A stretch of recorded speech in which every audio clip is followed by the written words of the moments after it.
بسم الله الرحمن الرحيم. السلام عليكم ورحمة الله وبركاته. الحمد لله رب العالمين والعاقبة للمتقين نبينا محمد صلی اللہ علیہ وسلم وعلى آلہ وصحبہ اجمعین. اما بعد، ہم نے جو ہے نا وہ یوٹیوب پر اپنا ایک سلسلہ نیا شروع کر رہے ہیں. اس سلسلے کو ہم نے جو معاشرتی مسائل ہیں ان کے اوپر جو روزانہ کا ایک سوال ہمیں ملا کرے گا، ہم اس سوال کا جواب جو ہے وہ یہاں پہ آپ تک پہنچانے کی پوری کوشش کریں گے انشاءاللہ، تاکہ ان مسائل کو جو ہے وہ سمجھ کے تو ان کا حل کیا جائے. آج کا ہمارا پہلا سوال یہ ہے کہ میری والدہ اور میری بیوی کے مابین تعلقات بہت خراب ہیں، اور اس درجہ تک خراب ہو گئے ہیں کہ میری والدہ میری بیوی کا چہرہ بھی نہیں دیکھنا چاہتی. والدہ چاہتی ہیں کہ ہم علیحدہ ہو جائیں، لیکن میں اپنی والدہ کو نہیں چھوڑنا چاہتا، کیونکہ میں خاندان میں سب سے بڑا بیٹا ہوں، اور اسی طرح میں انہیں ناراض بھی نہیں کرنا چاہتا. تو کیا میں اپنی بیوی کو طلاق دے دوں؟ تو اس کا جواب یہ ہے کہ اس میں کوئی شک و شبہ نہیں ہے کہ بیٹے پر ماں کا عظیم حق ہے، اور والدہ کے ساتھ حسن سلوک کرنا سب سے بڑا واجب ہے. تو اللہ سبحانہ وتعالیٰ نے سورۃ بنی اسرائیل میں کہا ہے کہ اور تیرا رب فیصلہ کر چکا ہے کہ اس کے علاوہ کسی دوسرے کی عبادت مت کرو، اور والدین کے ساتھ حسن سلوک کرو. اگر آپ کی زندگی میں دونوں یا پھر دونوں میں سے کوئی ایک بوڑھا ہو جائے تو انہیں اف تک نہ کہو، وَلَا تَقُلْ لَهُمَا اُفٍّ وَلَا تَنْهَرْهُمَا، اور نہ ہی ان کو ڈانٹ ڈپٹ کرو. اور کیا کرو؟ ان کے لیے اچھی اور نرم بات کرو. وَقُلْ لَهُمَا قَوْلًا كَرِيمًا.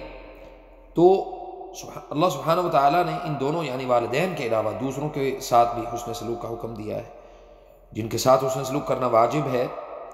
جیسا کہ اللہ تعالیٰ نے فرمایا ہے سورۃ النساء میں، اور اللہ کی عبادت کرو اور کسی کو بھی اللہ کے ساتھ شریک مت ٹھہراؤ، اور والدین کے ساتھ حسن سلوک کرو، اور قریبی رشتہ داروں کے ساتھ، یتیموں کے ساتھ، مساکین کے ساتھ، قرابت داروں کے ساتھ، ہمسایوں کے ساتھ، اور اجنبی ہمسائے کے ساتھ.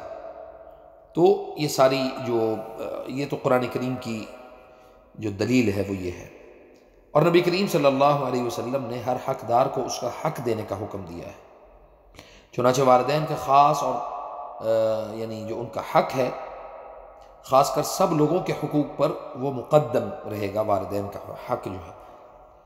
اور ابو ہریرہ رضی اللہ تعالیٰ عنہ بیان کرتے ہیں کہ ایک شخص جو ہے وہ آیا رسول اللہ صلی اللہ علیہ وسلم کے پاس، کہنے لگا کہ اے اللہ تعالیٰ کے رسول صلی اللہ علیہ وسلم، لوگوں میں سے میرے لیے سب سے زیادہ حسن سلوک کا مستحق کون ہے؟ تو رسول اللہ صلی اللہ علیہ وسلم نے فرمایا کہ تیری والدہ.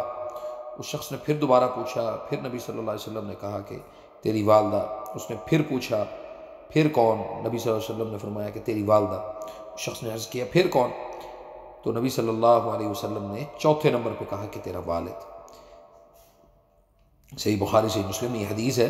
لیکن اس کا یہ معنی نہیں ہے کہ انسان دوسروں کو ان کا حق جو ہے وہ نہ دے، بلکہ اس پر واجب ہے کہ ہر شخص کو اس کا حق دے، جیسا کہ پہلے بیان کیا گیا، اور وہ ان حقوق میں توازن قائم رکھے.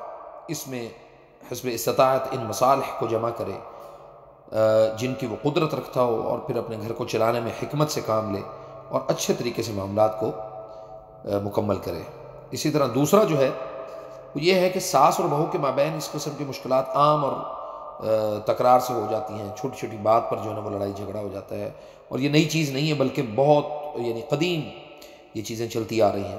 لیکن ایک صاحب فہم و فراست شخص اپنے معاملات پر بہت گہری اور اچھی نظر بھی رکھ سکتا ہے، تو اسے ایسے طریقے سے سر انجام دے کہ وہ ان مشکلات کو حسب استطاعت کم کر سکے، اور یہ تمام دروازے جو ہیں وہ ان کو بند کر دے. اس لیے بیوی کا اپنے خامن پر حق ہے کہ وہ اپنی بیوی کو علیحدہ رہائش لے کر دے. موسوعہ الفقہیہ میں یہ موجود ہے کہ والدین اور بیوی کو ایک ہی رہائش میں اکٹھے رکھنا جائز نہیں ہے.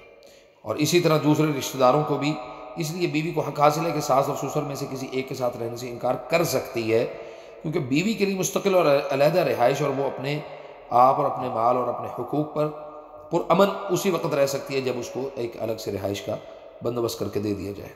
اور کسی کو بھی اسے ساس اور سسر کے ساتھ رہنے پر مجبور کرنے کا اس حوالے سے کوئی حق نہیں ہے. اور اسی طرح جمہور علماء فقہاء احناف شافعی حنابلہ کا بھی یہی مسلک ہے، یعنی ان کا بھی یہی فتویٰ موجود ہے. اور آخر میں جو ہے وہ اس کے اوپر بڑی اہم بات ہے کہ شریف عورت اور اس کی ساس اور سسر کو ایک ہی رہائش میں رکھنا مناسب نہیں ہے۔ مالکی حضرات اور اسی طرح انہوں نے کہا ہے کہ غیر شریف عورت میں فرق کرتے ہوئے کہا ہے کہ شریف عورت اور اس کی ساس اور سسر کو ایک ہی رہائش میں جو ہے نا وہ رکھنا جائز نہیں ہے، لیکن اگر وہ عورت شریف نہیں تو پھر اسے ساس اور سسر کے ساتھ رکھنا جائز ہے۔ لیکن اگر غیر شریف عورت اور خامن کے ماں باپ کو ایک ہی رہائش میں رکھنے میں بیوی پر یعنی ضرر ہو تو پھر یہ بھی صحیح نہیں ہے۔ تو آپ نے سوال میں جو صورتحال بیان کی ہے اس سے یہ ظاہر ہوتا ہے کہ بلا شک و شبہ آپ کی ماں اور آپ کی بیوی ایک ہی رہائش میں اکٹھے رہنا ممکن نہیں ہے، ان دونوں کو علیحدہ رکھنا آپ پر واجب ہے اور فرض ہے۔ خاص کر ماں نے ہی یہ مطالبہ کیا ہے، اس لیے جتنا جلدی ہو سکے آپ علیحدہ ہو جائیں اور اس مسئلے کو حل کرنے میں زیادہ دیر نہ لگائیں۔ اور اسی طرح خاص کر جب آپ کا بیٹا بھی ہے، اور پھر یہ مشکل تو آئندہ بھی ہر بیوی کے ساتھ ہوگی جو بھی اپنی ماں کے ساتھ رہائش میں رکھیں گے، اس لیے آپ کو جو رائے جلد اختیار کرنی چاہیے وہ آپ کی قدرت اور استطاعت کے مطابق ہے، اور یہ ہے کہ اپنی بیوی کے لیے مستقل اور علیحدہ رہائش کا بندوبست کریں، اور اگر آپ رغبت رکھتے ہیں کہ آپ اپنی والدہ کے قریب رہیں، اس سے صلہ رحمی کریں اور ان کی دیکھ بھال کرتے رہیں، تو آپ اپنی والدہ کی رہائش کے قریب ترین رہائش تلاش کریں۔